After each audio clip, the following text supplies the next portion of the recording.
રાજ્યભરમાં શિક્ષક બનવા ઈચ્છતા એ તમામ ઉમેદવારોની આતુરતાનો હવે અંત આવ્યો છે। આજે 1.15 લાખથી વધુ ઉમેદવારો પરીક્ષા આપવાના છે। નોંધનીય છે કે ટેટ 1ની પરીક્ષા માટેનું આયોજન કરવામાં આવ્યું છે। ગુજરાતના 4 મોટા શહેરોમાં અમદાવાદ સહિત વડોદરા, સુરત સહિત રાજકોટમાં આયોજન હાથ ધરાયું છે। 2 વર્ષના લાંબા સમયના વિરામ બાદ પરીક્ષા યોજાઈ રહી છે।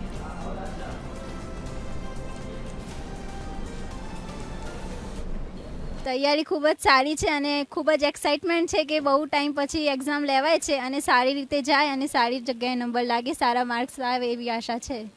બધા ફેમિલીનો બી ફૂલ સપોર્ટ રહ્યો છે, ફ્રેન્ડ્સ લોકોનો બી ફૂલ સારો એવો સપોર્ટ રહ્યો છે અને હું કલાકો ઉપર નથી જતી, મારો ટાર્ગેટ હતો એ રીતે પ્રિપરેશન કરી છે મેં। અમને પણ એવું લાગે છે કે હવે તો વધારે ટાઈમ મળ્યો તો સારી રીતે પેપર લખીશું અને વધારે માર્ક્સ લાવીશું અને તૈયારી તો પહેલેથી ચાલુ જ છે અને પીટીસી જસ્ટ હમણાં જ કમ્પ્લીટ થયું છે એટલે તૈયારી તો વધારે કરવી પડે, પણ એમ કે ટ્રેનિંગ પણ સાથે જ થઈ ગઈ છે કારણ કે હમણાં જ એક્ઝામ આપી હતી એટલે બધું વાંચવાનું પણ એ રીતે જ ચાલુ છે। આજે પરીક્ષા બહાર આવી છે પણ મારે ફર્સ્ટ એક્સપિરિયન્સ છે મારો એક્ઝામનો, કેમ કે મારા છે હમણાં જે મારા 12 પાસ ઉપર મેં જે કોર્સ કર્યો છે ડીએડનો એ મારી કેસ કમ્પ્લીટ થયું છે અને એમાંથી મેં એમાં 75 મારા પર્સન્ટ આવ્યા, તેના પરથી મેં ફોર્મ ભર્યું છે ટેટનું અને એમાં સપોર્ટ તો મારા મમ્મી પપ્પાનો ઘરેથી ફૂલ સપોર્ટ હતો। હું તો એમ જ કહું છું કે હું મારું તો સપનું સાકાર કરું તે પણ જોડે જોડે મારા ફેમિલીનું તે મારા ફેમિલીનો ઘણો સપોર્ટ છે। એ તો સવારમાં મને કહે ને કે આપણે અલાર્મ હું મારી માટે અલાર્મ નથી પણ મારી મમ્મી મારી માટે અલાર્મ વગાડે છે કે ભાઈ તું હવે ઉઠી જા અને તું